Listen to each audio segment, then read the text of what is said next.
Hi friend जय जगन्नाथ। तो यहाँ थिला सटरडे दिन ब्लॉग आउ आज आम मूवी प्लान करचु मूवी ता सहित किसी शॉपिंग भी थिला आमर। तो से तो रेडी हो जाइली लंच सारिकी आउ रेडी है सोनूकर मोर किछटा फोटो क्लिक करथिलु।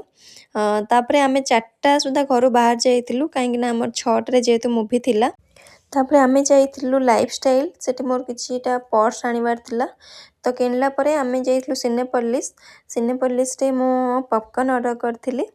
पॉपकॉर्न ता सहित कोल्ड ड्रिंक्स भी आउ अलगा टाइम रे मत भोक हुएनी किंतु मूवी हॉल गला माने ही मते पॉपकॉर्न निहाती दरकार।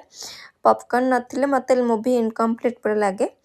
तो से कि जिते भी खाई जाए पॉपकॉर्न निहाती मते दरकार। से लेट नाइट आमे जाई थाओ बा सकाळ मॉर्निंग टाइम रे जाई थाओ। तो एबे पॉपकॉर्न नहीं कि एंट्री कली मूवी हॉल भितर को। एक्चुअली मूवी सरला बेलू 10टा हो जाइला। आउ मूवी तो कह गले बहुत ही बढ़िया थिला। तो जदि भी कहीं जाई ना तो जल्दी जल्दी जातु देखिए। आउ तापर आमे आसलु फूड कोर्ट कहीं ये जगहटा मुझे भी पुणे में आसी। तो मोर सेबेटू फेवरेट हो जाए तंदूरी मोमोज पाई। तो आमे फास्ट तंदूरी मोमोज खाई देन गुपचुप खाइली। गुपचुप टेस्ट चलिबो। तापरे आसलु मिल्क पीवा कि ये मसला वाला मिल्क मिले। आउ खाई सारिकी आमे एबे घर को आसलु। घरे पहुँचला बेलू ऑलमोस्ट 11:30 हो जाइला।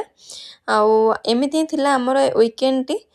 तो जदि वीडियो टी भल लगी लाइक शेयर सब्सक्राइब निश्चय करेंगे। Good night.